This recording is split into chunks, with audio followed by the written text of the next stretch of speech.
Hi, this is Alan Gassman, and I am an estate planning and tax lawyer in Clearwater, Florida. I'm here with my colleague, Brandon Ketron. We practice together. And then we also have Kevin Cameron, CPA, the brains behind the operation. And we're going to talk today about the SBA's new October 2nd notice. Most of the people on this webinar know who we are, and you've attended previous webinars, and we always appreciate your questions, comments, and suggestions. But I give you that brief introduction for those of you who are joining anew. We do represent a lot of PPP borrowers, a lot of EIDL borrowers, and we have more questions than anyone in this area. You will see a lot of our articles on Forbes. You can just Google Forbes Gassman PPP. A lot of things come up, and you do have our email addresses here. As I always say, please send me the easy questions and Kevin and Brandon the hard questions, and certainly no one will get hurt. For the deeper dive, folks, if you're an advisor or you want to know a lot more about this, on October 8th, that's Thursday from 3 to 4:30 p.m., we are hosting a webinar for Lineberg Information Services. Unfortunately, this is not a free webinar, but you may be interested in it. If you are not going to attend this free webinar, but you would like the PowerPoint, just send me an email that says PPT, and then on Thursday, we'll send you this PowerPoint at no charge. Kevin also developed an amazing, wonderful spreadsheet that can be used to determine the repayment and also strategize for the forgiveness amount. There's some really good videos that Kevin and Brandon shot that you can see on YouTube. You've got the information here. So with no further ado, Brandon, I'm going to turn it over to you. Tell us what happened Saturday and why, quite frankly, we were surprised. Yeah, so the SBA issued this notice to really address what happens when there is a transfer of ownership in a company. There's been a lot of PPP borrowers that may have merged, may have sold assets, may have made a transfer of their business, whether that's to a third party, whether that might be for estate planning purposes. So the SBA did provide us guidance with, okay, what happens when we have an outstanding PPP loan and we're making a transfer of our business? So I think the first thing to address is really this top column, is that they excluded transfers of less than 20% of ownership interest in the entity. That's not considered to be a transfer or a change of ownership for SBA purposes. So there's no approval from the SBA required. You might have to get approval from your lender. You need to check your loan documents and see what they say. There hasn't really been one consistent form document for these PPP loans. Each of the individual lenders have their own loan documents. Some may be slightly different than others. For the most part, they're similar, but there may be some specific differences in each document depending on the type of lender you have. So that's the nice thing. Under 20%, no worries at all for PPP and SBA purposes. If you're in between 20 and 50% ownership interest, then there's nothing that's required from the SBA, but you might have to get your lender approval.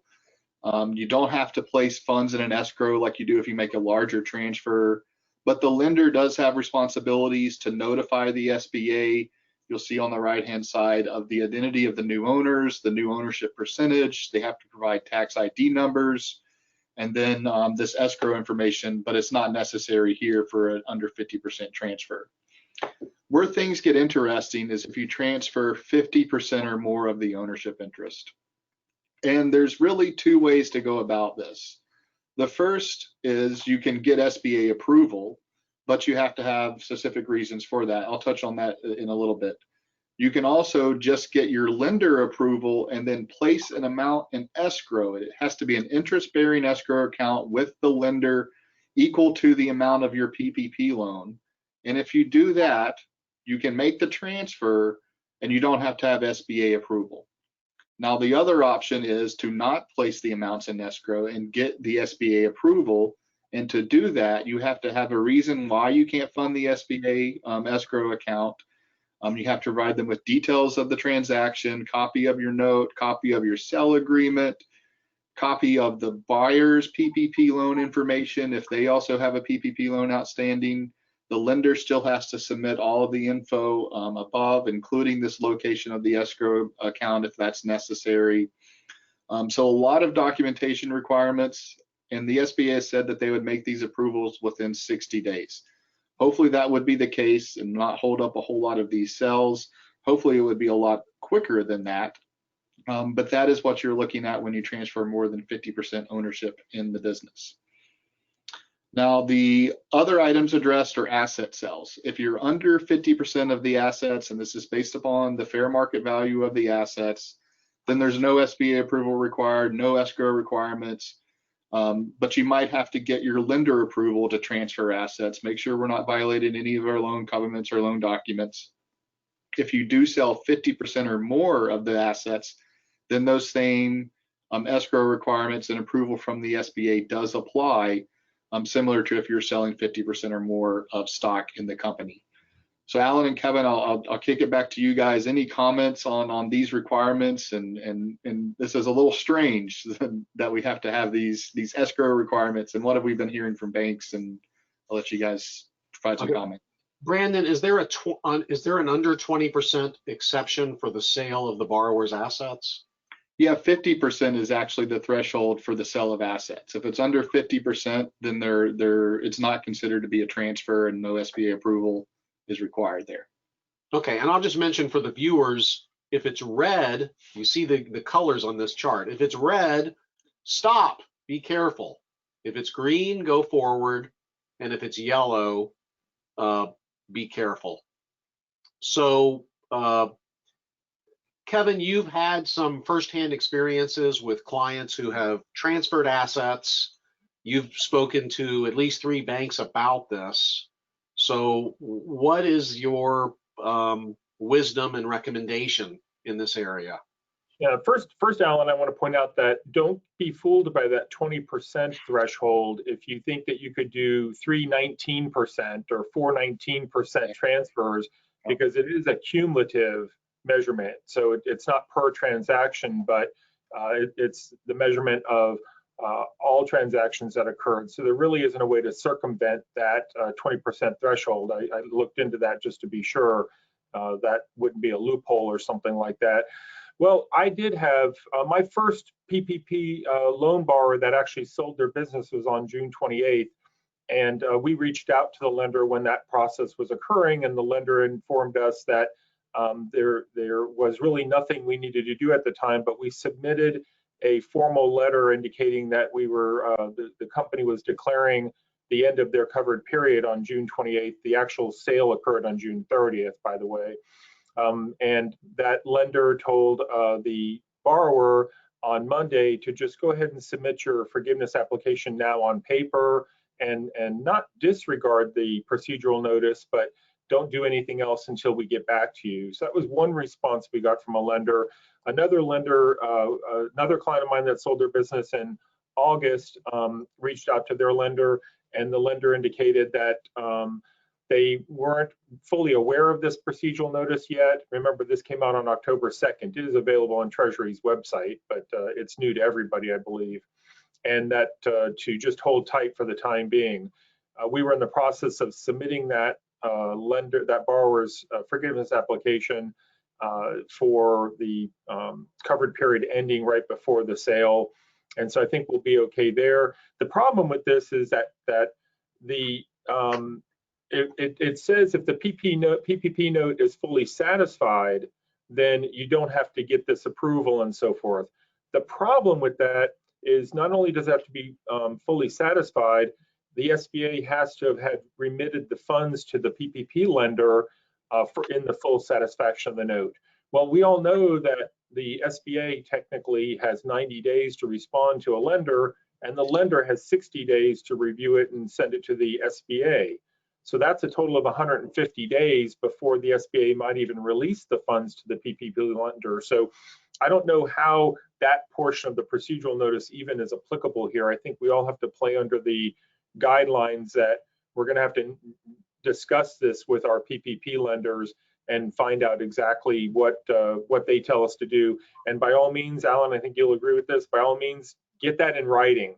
If they tell you, for example, the bank that told the lender that told our client on Monday to hold tight, I want that in writing to find out what that means exactly. So it took us all by surprise, because here we are, how many months after you could get a PPP loan? We're coming up on the end of the 24-week covered period for some of these lenders, or some of these borrowers, and this gets thrown at us now. So it's really a something that's being done close to the 2-minute warning in a football game. Not much we can do about it. Brandon, on this slide, is it 1 or 2, or is it both required? Yeah, it's 1 or 2. So you could, if you are making a sell and this PPP note is holding up the sell and it's maybe a small amount, maybe it's $50,000, you could just repay the note in full and not have to worry about any of this. So that is one option. But the second part, I think the bad part is, it's not just our covered period is over, we've submitted our application. It's actually the SBA has approved our application and repaid the bank for the loan forgiveness amount, which, as Kevin mentioned, could be up to 150 days from the date of your submission of the loan application. So that is one issue here.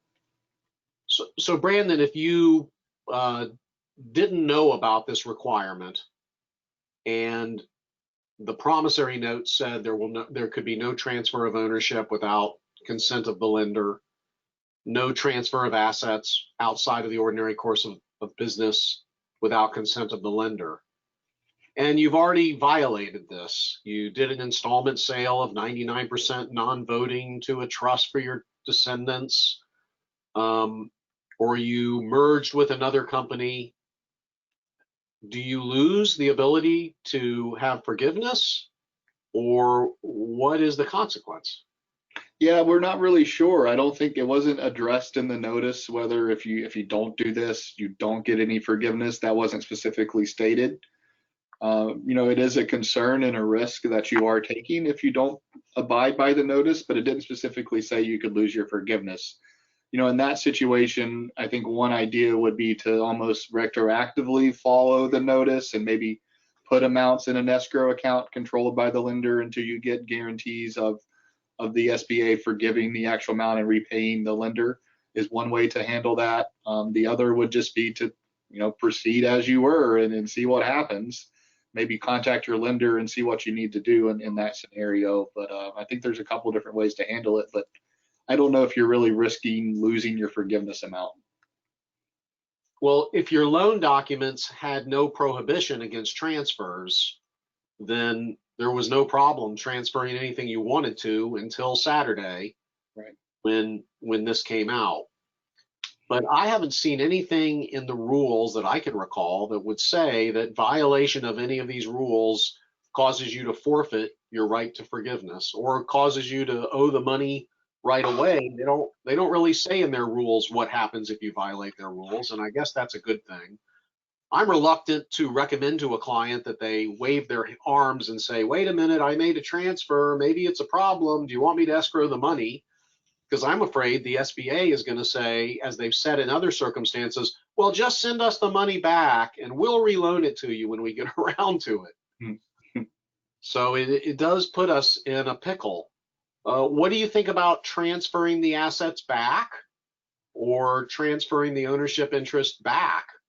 You've already rung the bell, but I guess you'd be in less hot water or not looked at as being a bad actor if you take it back to what it was and then maybe send the bank a little informal email saying, just to let you know, we did this and now we've done that. We assume it's not a problem. Yeah, that could be a good idea, especially maybe if it was a related party, sale, if you did it for estate planning or something similar, to that you could undo that if the time wasn't an issue for that type of transaction. But I know in a lot of circumstances, we want to get these sales done and completed before year end because valuations are low right now. We have the ability to use our exemption now before a change of the presidency and a change in Congress that could change the estate planning world. So timing could be important. So that might not be an option for some people, but if it is, then certainly unringing that bell might be an idea as well. And I think for a lot of clients that we're going to do a 99% sale of non-voting member interest in a family entity, in exchange for a note for estate tax purposes. They're now going to do a 49 transfer and maybe give the irrevocable trust an option to acquire the other 50% based upon an option payment. Because I wouldn't think that an option granting would be a transfer, right? You wouldn't have a transfer until you actually transfer the ownership. So an option might be possible. What do you think about that, Kevin or Brandon? I think an option would not fall under these rules. It's pretty explicit. They're talking about changes of actual ownership and control, and options don't convey either. So I think you'd be okay there. I think one other important thing to mention here is that the notice does go on to talk about a change of ownership that involves a sale of 50% more of the assets. And there it seems to indicate that the SBA is going to make that transfer conditioned upon the buyer taking on the responsibility for the PPP loan. It's on the page 4 of the notice. And so if you've entered into a transaction already that maybe you've already consummated the sale, has the buyer of your assets maybe inadvertently taking on the responsibility of paying back the PPP loan forgiveness or loan amount that's not forgiven. So I think we could see some post-transaction issues relating to that if we should happen to have a borrower that does get full loan forgiveness. Would the SBA go after the buyer of the assets? So that's additional language that you might have to put in your contract if you're contemplating a sale of your assets right now. And that in and of itself might require the buyer might require you to set up an escrow account for that loan amount to protect the buyer's interest. So that's another interesting twist here for this notice. Okay, Brandon, what should we cover next? Yeah, I noticed in some interesting questions here. I think there's some confusion about whether if you submitted your application, if these still apply, and the rules do apply, even if you have submitted your application and you're expected to get full forgiveness. You don't get outside of these rules until you've either repaid your note in full or the SBA has repaid your lender for the amount that they have forgiven under the note. So it's not just a simple submission of your application and ending your covered period to get out of these transfer restrictions. The other one here is an interesting question about what is just about a simple transfer from a husband to a wife, or a transfer from a husband to like a tenants by the entirety's interest. I think that's probably considered a transfer and may have to be subject to these rules. Now, it should be easy to get approval for that, but it's also a timing issue. When is the SBA going to give the approval? I think death is going to be considered to be a transfer. So, or you have clients that are just trying to put their stock into a revocable trust to avoid probate. If heaven forbid they get COVID-19, that may be considered a transfer. So maybe you have them sign a conditional assignment of stock that says this assignment will be effective only when delivered from my lawyer or my accountant to the trustee of the revocable trust so that you can avoid the probate. What about if you get a new investor who buys in and buys a 21% interest, and everybody else, no one's transferred their ownership, but they've just allowed themselves to be watered down? I think that does it as well. So I guess more investors will be having to do loans that can have what we call equity kickers, where I loan you this money, you got to pay me interest at 8%. And if you make more than X dollars, then you have to issue me stock then. That's called a loan with an equity kicker. And that might be another alternative way to handle this situation. But if you're an S corporation and you try to do that, you're going to lose your S election.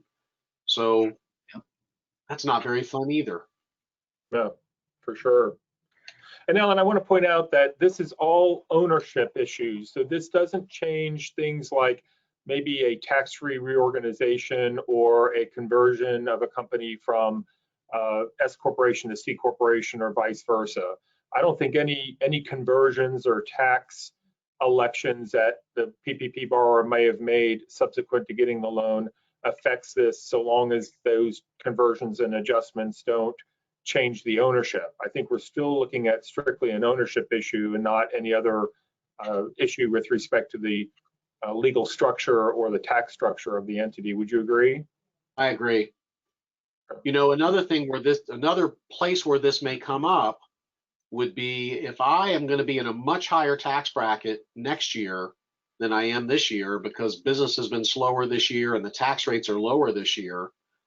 Then on December 31st, I may want to transfer my accounts receivable to myself and my partners so that we can trigger the income tax on those accounts receivable. So how do you trigger the income tax on accounts receivable when you're on the cash method without transferring them out? And for most personal service companies, the accounts receivable are way more than 50% of the fair market value of the assets, especially for law firms, because no one likes us, so we don't have goodwill. We're going to have to find another way to trigger those accounts receivables without transferring them out. And I'm not sure exactly what that's going to be, but maybe somebody brilliant is watching this and will send us an email so that we can decide how to trigger accounts receivable so that you can avoid those Section 1374 unrecognized built-in gain rules as well if you're going to go from C corporation to S corporation, which also, as Kevin said, is not going to violate the rules, but transferring the accounts receivable out seems like it would for many. What do you want to cover next, Brandon? We've got Alan, on that issue of the AR, is it possible that you could convert your AR to promissory notes with your clients and recognize that as consideration? I don't know. That's a good question. I guess you could, but I don't know that I want to call all my clients and ask them. Although my clients would think, oh, Alan's up to something technical. How funny is that? I should do it too. But I do think it's really important that we stress there that we don't think that there's any classes or types of transfers that are excluded from this, like from husband to wife or from one family member to another. I would think that if you transferred your interest in your company to, say, maybe a revocable living trust, Alan and Brandon, that probably wouldn't fall under this rule, because the revocable living trust, it wouldn't be considered a separate entity for at least for tax purposes. But that's even a question that we don't know the answer to exactly. Right, we don't know the answer. Yeah. Another question we have that's interesting is whether this notice supersedes the bank loan agreement. So if now that you could do any transfer 20% of less, regardless of what your loan agreement says, and I don't know that that's necessarily true. It wasn't addressed in the procedural notice, but I think your loan agreement probably still does apply as it did before. So Kevin, we've got 6 minutes left. Almost everyone on this webinar, I'm sure, is very interested in how the heck we're going to do tax planning where we received a loan that, of course, we don't have to declare an income. But then we spent the money on all these forgivable expenses, which we would normally deduct. So suddenly my professional corporation has all this extra money in it. If I did okay, it's got extra money, but I don't have the deductions to be able to take it out tax-free. So how do you explain this to a client? And what are the planning implications in 5 minutes or less? Yeah, so 2 questions there. How I explain it to somebody is I just essentially tell them that the loan forgiveness is technically going to result in taxable income. I know it's confusing because the CARES Act specifically says it doesn't, but because of the fact that the IRS issued in Notice 2020-32 that the expenses paid that are normally deductible, say under Code Section 162, are not going to be deductible for tax purposes, are likely going to be M1 adjustments. You guys were nice enough to put these slides in here. We're going to cover this in much greater detail in the Lineberg webinar. But the bottom line is that you will need to increase your taxable income by the amount of those expenses that were included in 2020, which is going to be for most borrowers all of the loan amount. I really have hardly anybody I'm working with right now that hasn't spent all of the PPP loan money or the equivalent of that amount on these qualified expenses. Most of them, quite frankly, are doing it all on payroll. It's remarkable. But based on that, so let's say, for example, you've got a business that has a $200,000 profit for 2020, and their PPP loan was $150,000.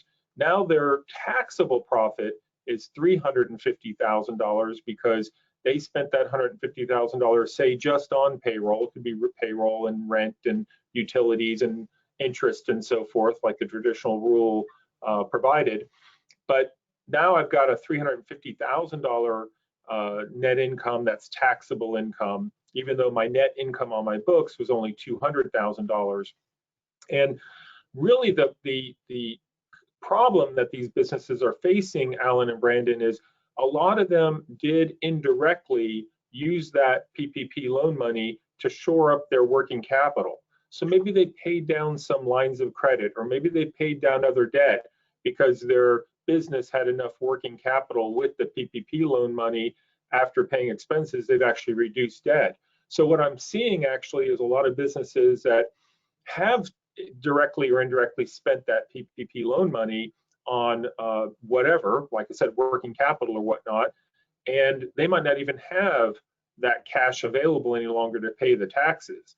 So that's going to present a big challenge, on top of the fact that we might have a regime change in Washington and tax rates might change. There's so many variables going on right now. But as far as tax planning for 2020, if you haven't started doing that yet, you really need to start now, because I think this is going to take a lot of people by surprise on how it's going to work exactly.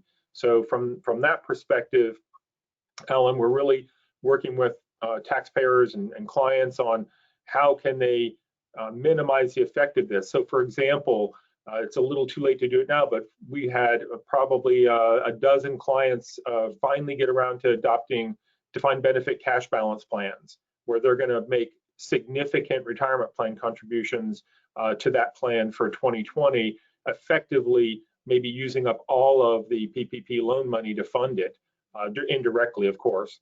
So things like that, or in reinvesting money back in the business, that, you know, bonus depreciation is still a viable deduction for 2020, things of that nature. But everybody needs to focus on their tax planning individually to determine what works best for them. And my advice when it comes to tax planning is knowledge is power. At least know what you're getting yourself into, because you got to remember also, one last item on tax planning, is that because this add back, if you will, of these non-deductible expenses under the guidance that the IRS has provided us is there, essentially that means that the PPP loan money is taxed at your highest tax rate, because it comes right off the top or gets added right back onto the top. So if you're in the 37% tax bracket, your PPP loan was $100,000, it's going to cost you $37,000 more in taxes, and under that scenario. And then tomorrow we'll go into a little bit more of a deeper dive on the effects of qualified business income and the Section 199A deduction, and how that might be affected by this as well. Okay, so if you're not an advisor and you're watching this, you can see that we actually delight in analyzing. We're very, very geeky and enjoying these new rules quite a bit. And Kevin, I guess that person with the extra $37,000, they could just buy a $37,000 boat, or they have to buy a $100,000 boat for their company. Yeah, or a $100,000 airplane for their company, and get the whole thing deducted this year while we still can. And there'll be. And Alan, yeah, and that's, I mean, boats and planes set aside, that seems to be what a lot of businesses are doing. They're looking at reinvesting in the infrastructure, whether it be new equipment in their business, or refurbishing equipment, or maybe even buying additional real estate or something like that. That seems to be the trend, to be, well, let me at least make this an investment in my business and purchase, if I purchase a $250,000 excavator and my PPP loan was $250,000, I've effectively eliminated the tax consequences of the PPP loan. So there is some planning there that people are actually doing. I, of course, always advise people, don't spend money just for the sake of getting the tax deduction. You're still better off just paying the taxes if you have to. But if you do have areas in which you can invest or reinvest back in your business, then by all means consider doing that.